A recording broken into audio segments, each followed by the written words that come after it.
Hello, everyone, and welcome back to class. Hope you are doing well. So, just want to talk about where we're at with things. Coming up week 10, major assignment number 1 is due. That's the Applied Research Project PICO question assignment. And to again see the instructions for major assignment 1, go to week 2 module. It's listed there as well as a couple student examples. Now, what we've been doing in class is we've been working on developing a PICO because you have a clinical question that you want to explore. And that's then the basis or the foundation for your systematic review or your scoping review that you're going to complete through the 3-course series. The purpose of this first assignment is to get you practicing scientific writing and to explore in depth 5 papers related to your topic. Now, I know some people maybe have written on their topic already. That's great if you want to recycle and reuse components of that. Ultimately, we want to have things in the format listed within the instructions and similar to the examples shown. It's going to be a relatively short document, probably no more than about 8 pages double-spaced. And for some topics, it may be a little shorter than that, and that's okay. We're now in week 6. And this week, we're looking at systematic reviews and literature reviews. And probably a better term there is scoping review. We're also going to discuss major assignment number 2. The instructions for that assignment can be found in this week's module, as well as some examples that past students have written. And then finally, you're going to have a discussion topic that's due by Sunday, February 23rd. Now, let's talk about the review of the literature assignment.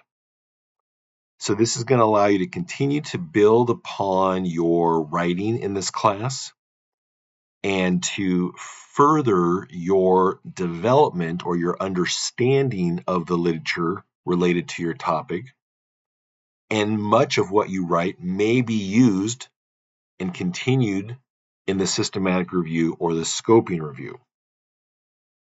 Now, there are examples on Canvas, and these are guides.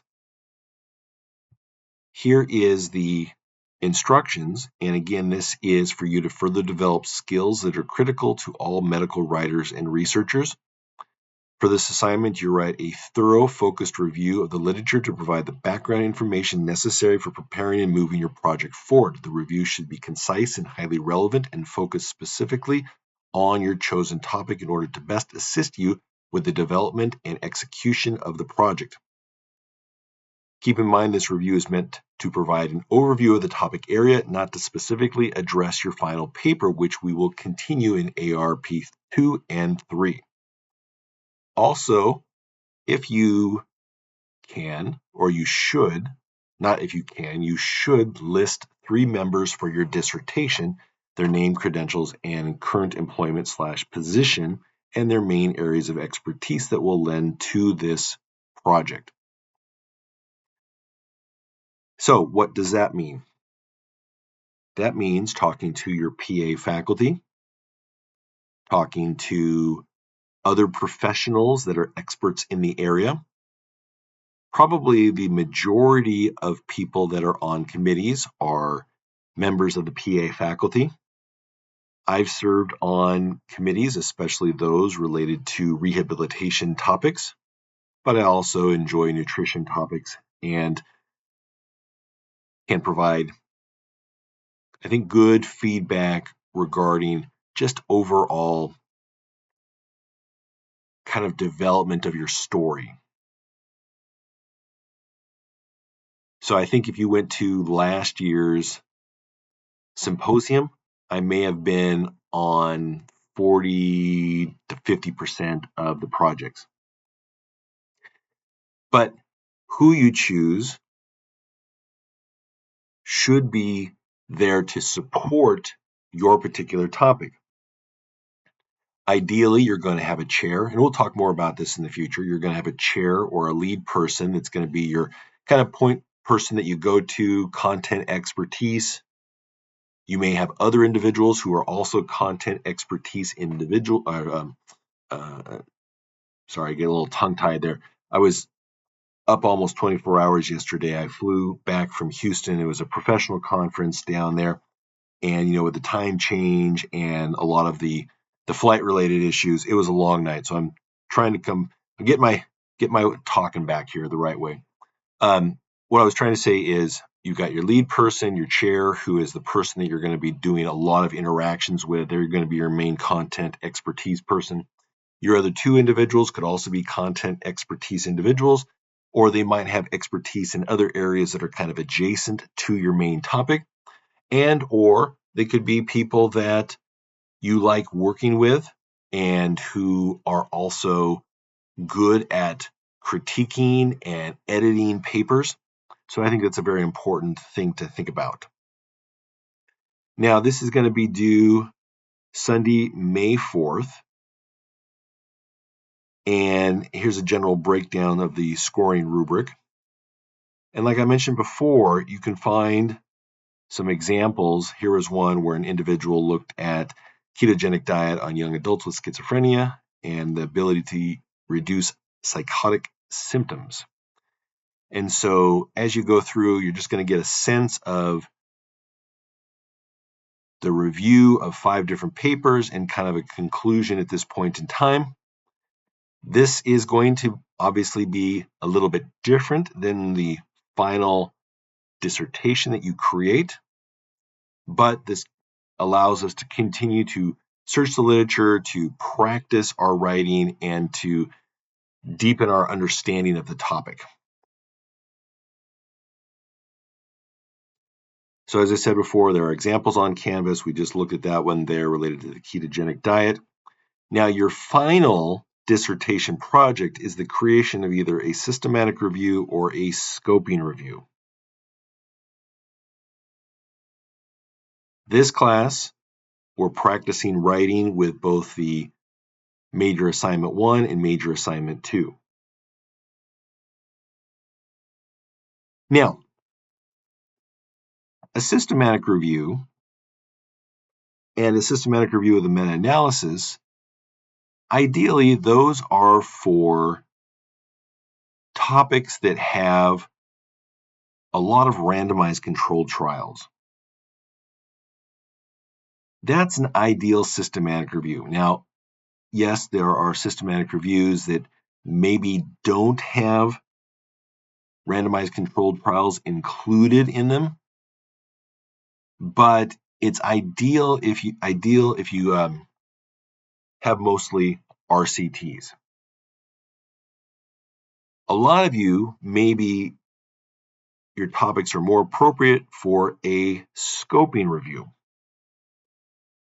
Now, listed here, it says nutritional and herbal supplements for anxiety and anxiety-related disorders.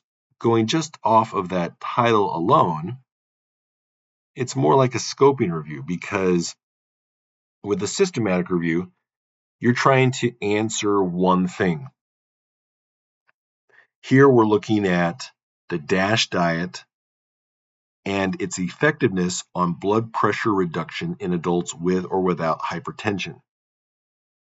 One intervention exploring one outcome, changes in blood pressure. Here, this is a lot more wide open. So nutritional and herbal supplements.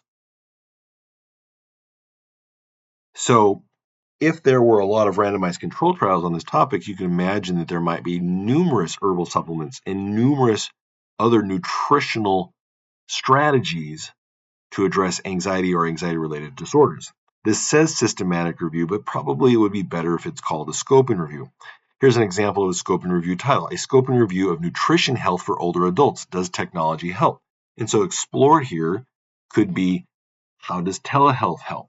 How do other technology things help? Could those be phone-related apps, for example? And so what the authors can do then is look at a variety of different things, variety of different technological interventions, and their impact upon nutrition health outcomes. So basically, the scoping review looks at everything related to that topic, and they're really good for topics that have not been developed well yet. And developed well, I mean by rising to the level of systematic or of randomized controlled trials. Now, we'll talk more in the future about which way you should go. We can either talk in person, or maybe you'll get the idea just as we continue to explore different systematic reviews and scoping reviews. So what are we doing for this week? Well, for this week, again, just continuing to think about your PICO. Do you like where you're at? Do you need to revise things? Do you need to reach out and talk and kind of brainstorm some stuff? Take a look at the Lit Review assignment instruction sheet and the examples just to start getting a flavor for what you have to turn in by the end of the term. I've put a couple scoping reviews and systematic reviews this week in the module. So you can kind of take a look and get a flavor for those two and see the similarities or differences. And time to start thinking about committee members. Again, with your committee members, you'll want to have 3 members on your committee. I think it's important to have at least one from your PA faculty because they know what you're going to be working on. Your chair should either be from PA faculty or myself.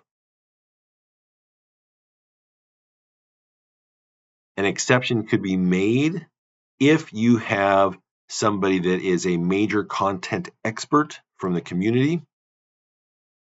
It may be difficult if that expert is primarily a clinician because that individual may have limited time to help you with, the editing and discussing and so forth. But if you knew somebody from a different university that was a healthcare provider in that area, that was a researcher, that might be appropriate and okay.